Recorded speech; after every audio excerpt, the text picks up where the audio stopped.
বিকেল হতে না হতেই চারদিকে ঝড় বাতাসের সাথে যেমন অন্ধকার হয়ে আসলো, মনে হচ্ছে যেন সন্ধ্যা হয়ে গেছে। ঘরে কোনো হারিকেন বা মোমবাতিও তো দেখতে পাচ্ছি না। মা তো রান্না করে। যাই, বাবার কাছে গিয়ে শুনি। বলছি বাবা, ঘরে মোমবাতি বা হারিকেন কোথায় বলতে পারো? দেখ কাণ্ড, 2বার বাজার গেলাম, কিন্তু সেই কেরোসিন তেল আনবো তা একেবারেই ভুলে গেছি। আমি এখনই চিন্টুর দোকান থেকে নিয়ে আসি। যেভাবে ঝড় শুরু হয়েছে, যে কোনো সময় বৃষ্টি নামলো বলে। কিন্তু কেরোসিন বা মোমবাতি কিছু একটা না আনলে রাতে তো অন্ধকারে থাকতে হবে। আচ্ছা ঠিক আছে, আমি যাই। এতদিন পর তুই এসেছিস বাড়িতে, তোর যাওয়া লাগবে না বাবা, তুই থাক। কি যে বলো বাবা, এই সামান্য ঝড় বৃষ্টিতে চলার অভ্যাস আমার আছে, আমি তাড়াতাড়ি চলে আসবো। ঝড় বৃষ্টিতে আটকে গেলে দোকানেই থাকিস কিন্তু। আচ্ছা আচ্ছা ঠিক আছে, তুমি চিন্তা করো না। বৈশাখ মাস, গ্রামের ঘরে ঘরে এখন সোনার ফসল ভরে তুলছে। দীর্ঘদিন পর গ্রামের বাড়িতে এসেছি।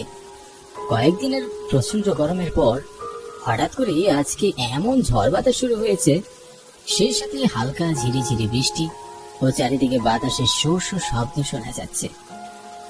এমন সময় বেরিয়েছি, কোনো দোকানপাট খোলা পাবো কিনা সেটাই সন্দেহ, কারণ রাস্তাঘাট চারিদিকে একেবারেই নির্জন।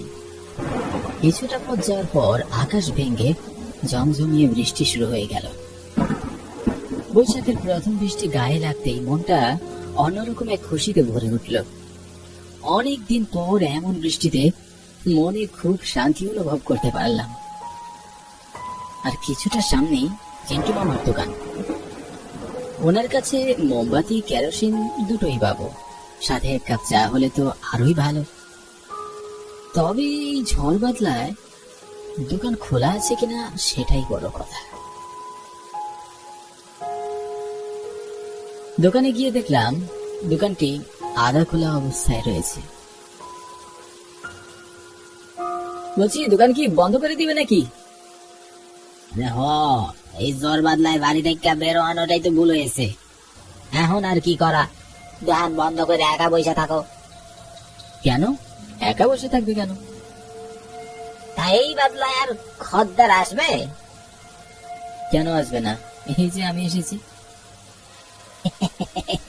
তাই এসেছে যখন বসো। আমাকে একটা মোমবাতি পলিথিনে মুড়িয়ে দাও। দিচ্ছি, দাঁড়াও। মনে হয় আজ আর কেউ দোকানে আসবে না। এই ঝড় বাদলায় জনমনুষ্য থাকলে তো আসবে। কেন যে এর মধ্যে বেরোলাম, তোমার কাছে 1 কাপ চা খাওয়াবো তার উপায় কি আছে? এই ঝড় বৃষ্টিতে আগুনই তো জ্বলতে চায় না। আহা, তোমার ওসব নিয়ে ব্যস্ত হতে হবে না, আমি এখন যাই। কতদিন পর আসলে আমার দোকানে, তাই একটু বসতে পারতে, শুকনো কিছু দিয়ে খাও। না না থাক, পরে সময় করে আসবো ফোন।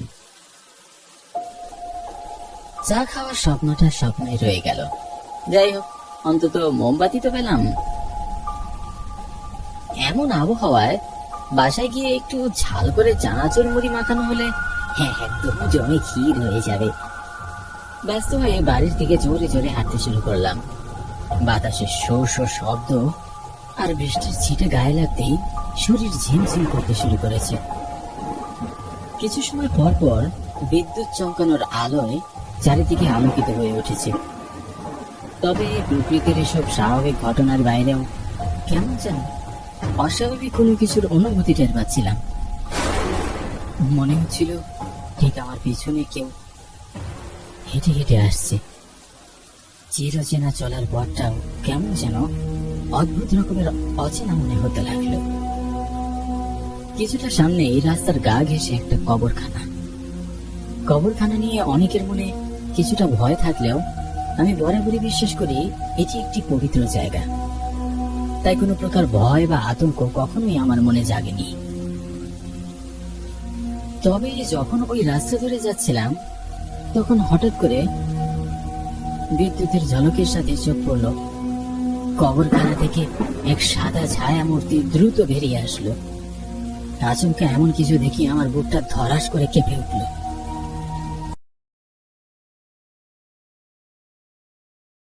তবে চোখের পলকেই আলো আধারিতে আবারও সেই ছায়া মূর্তি কোথায় যেন মিলিয়ে গেল। এই ঝড় বাদলা কি কি ছিল ওটা? কোন মানুষ নাকি চোখের ভুল আমার? কাপা কাপা পায়ে আমি আবারও ঝরে ঝরে হাঁটতে শুরু করলাম। হঠাৎ করে এমন ভয় পাওয়ার কারণে গাছের পাতার শব্দ আমার কাছে অদ্ভুত মনে হতে লাগলো। মনে সাহস নিয়ে যত দ্রুত সম্ভব আমি হাঁটতে লাগলাম। কেমন আছিস জাহির?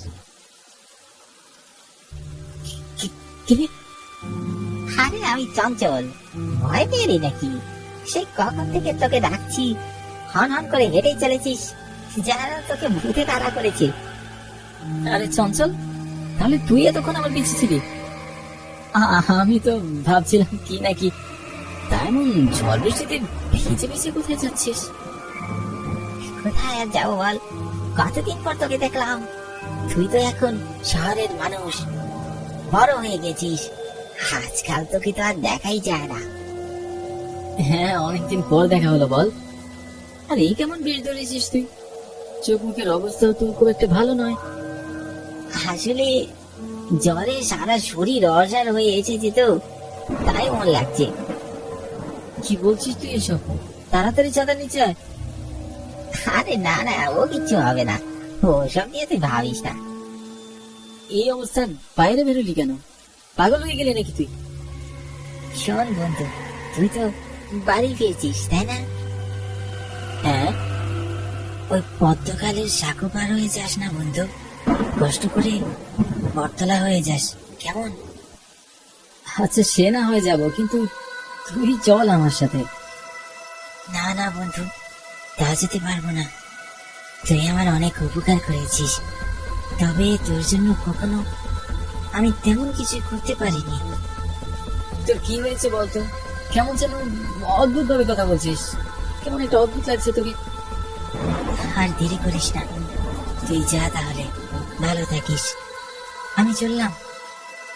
এই চঞ্চল, আরে শোন, দাঁড়া, কোথায় যাচ্ছিস? তোর বাড়ি তুই এদিকে, আমার সাথে চল। তুই ফিরে যা, আমার একটু কাজ আছে, সাবধানে যাস কেমন? আমার কোনো কথাই শেষ হলো না, খুব দ্রুত হেঁটে চলে গেল। বিদ্যুতের ঝলকানির সাথে মুহূর্তের মধ্যেই সে কুয়াশার মতো মিলিয়ে গেল। নিশ্চয় কোনো সমস্যায় পড়েছে, যা আমাকে বলতে চাইছে না, সেজন্যই হয়তো এমন করলো। তারপর আমি বাড়ি ফিরে আসলাম। ভাবলাম কালকে একবার গিয়ে চঞ্চলের বাড়ি থেকে ঘুরে আসব। সেদিন প্রায় সারা রাত ধরে বৃষ্টি হলো। রাতে বিছানায় শুয়ে বেশ কয়েকবার চঞ্চলের কথা ভাবতে লাগলাম। ও আমার ছোটবেলার বন্ধু, আমরা একসাথে কত যে ঘুরেছি। কাল সকালে ওর বাড়ি যাব। পরদিন সকালে উঠে আমি ওর বাড়ির দিকে রওনা হলাম। তবে মাঝপথে এসে আমি চমকে উঠলাম। দেখলাম পদ্মকালের সাঁকোটা ভেঙে গিয়েছে। এটা কি করে ভাঙল? গতকালের ঝড় বৃষ্টিতে সন্ধ্যার দিকে এটা ভেঙে পড়ে। তবে ভাগ্য ভালো যে তখন সাঁকোতে কেউ ছিল না, না হলে কি যে হতো একবার ভাবো দেখিনি। মনে মনে আমি চমকে উঠলাম। ওই সময় তো আমি এই পথ দিয়েই যাচ্ছিলাম, কিন্তু চঞ্চল আমাকে বটতলা হয়ে যেতে বলেছিল। আর কিছু না ভেবে আমি দ্রুত চঞ্চলের বাড়ির দিকে হাঁটতে শুরু করলাম। ওদের বাড়িতে গিয়ে জোর গলায় ডাকতে লাগলাম, চঞ্চল, এই চঞ্চল, বাড়িতে আছিস? অনেক ডাকাডাকির পর ওর বাবা বাইরে বেরোলো। কেমন আছেন কাকু? হ্যাঁ বাবা, ভালো আছি, তোমার কি খবর?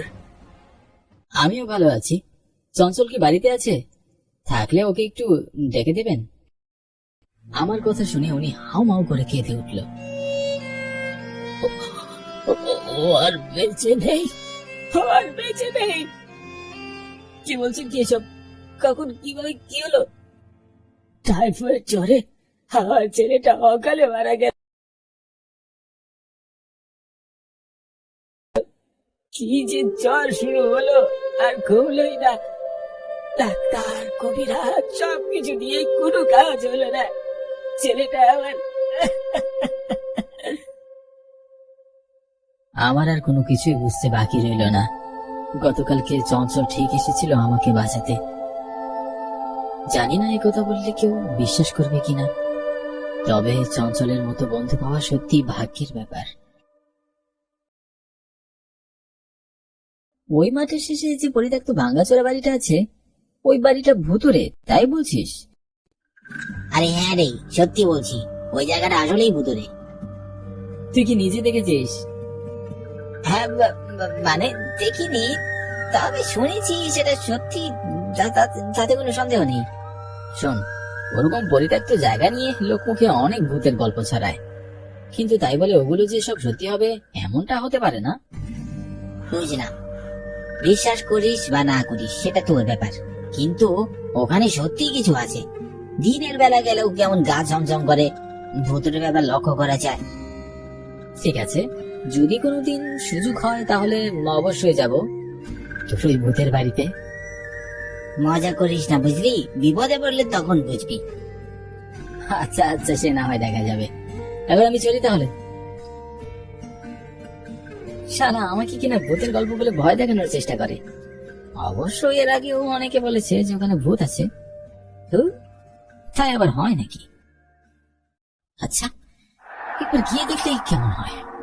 আজ রাতে সবাই যখন ঘুমিয়ে পড়বে তখন গিয়ে দেখবো ওখানে কি আছে।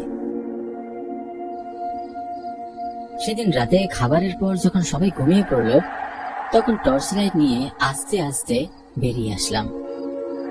আজ অমাবস্যা রাত, চারিদিকে একেবারেই ঘুটঘুটে অন্ধকার। এদিক ওদিক ভালো করে তাকিয়ে দেখে নিলাম কেউ আমায় দেখেছে কিনা। না, কেউ দেখেনি। যাই তাহলে। জনমানবহীন আধারের পথ ধরে আমি চলতে শুরু করলাম। তবে কিছুটা পথ যাওয়ার পরই দেখলাম দূর থেকে কে যেন সাইকেল চালিয়ে আসছে। এই যা, নিশ্চয়ই গ্রামের কেউ। আমাকে দেখলে তো এক গাদা প্রশ্ন করবে, কি যে বলবো।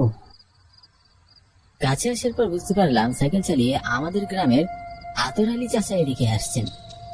বাজারে ওনার বড় দোকান, প্রতিদিন দোকান বন্ধ করে ফিরতে এমনই রাত হয়ে যায়। এত রাতে তুমি এখানে, কোনো সমস্যা হয়নি তো? না না চাচা, কোনো সমস্যা হয়নি। হ্যাঁ, মানে বন্ধুর বাড়ি যাচ্ছিলাম। এ অসময়ে বন্ধুর বাড়ি?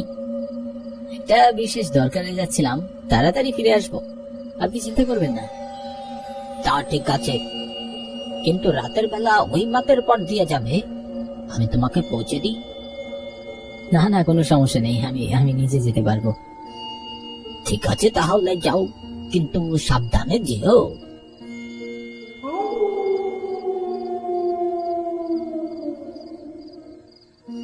যাক, অনেক কষ্টে আতর চাচাকে বিদায় দেওয়া গেল। কি আর আছে এখানে, ওই তো পড়ে আছে ঝোপঝাড়ে ঘেরা ভাঙ্গা বাড়ির ধ্বংসাবশেষ। অবশ্য রাতের বেলা একটু গা ছমছমে ভাব আছে, এটা সত্যি, কিন্তু তাই বলে ভূত যে আছে এটা বিশ্বাস করি না। আরে ওটা কি ওখানে? হঠাৎ করে দেখতে পেলাম ওই ভাঙ্গা চোরা বাড়ির মধ্যে দিয়ে একটা মুন্ডহীন দেহ হেঁটে হেঁটে আসছে। আমি কি দেখছি? এইসব সত্যি নাকি আমার কল্পনা? আমার হাত পা কেমন যেন শক্ত হয়ে আসতে লাগলো। এখানে আর এক মুহূর্ত নয়, দ্রুত পালাতে লাগলাম। ভয় আমি প্রাণপণে দৌড়াতে লাগলাম। তখনই আতুর আলী চাচা আবারও আমার সামনে এসে পড়ল। ওই মাঠের শেষে ওখানে? তুমি কি ওই ভাঙ্গা বাড়িতে গিয়েছিলে নাকি? হ্যাঁ হ্যাঁ, আমি ওখানে গিয়েছিলাম। তোমার হাবভাব দেখে আমি শুরুতেই সন্দেহ করেছিলাম নিশ্চয়ই কোনো একটা গন্ডগোল আছে, আর ঠিক তাই হলো। ওই জায়গাটি মোটেও ভালো নয়, অনেক অভিশাপ আছে ওখানে। যাই হোক, আর বলেও কখনো যেও না, কিন্তু তাড়াতাড়ি সাইকেলে উঠে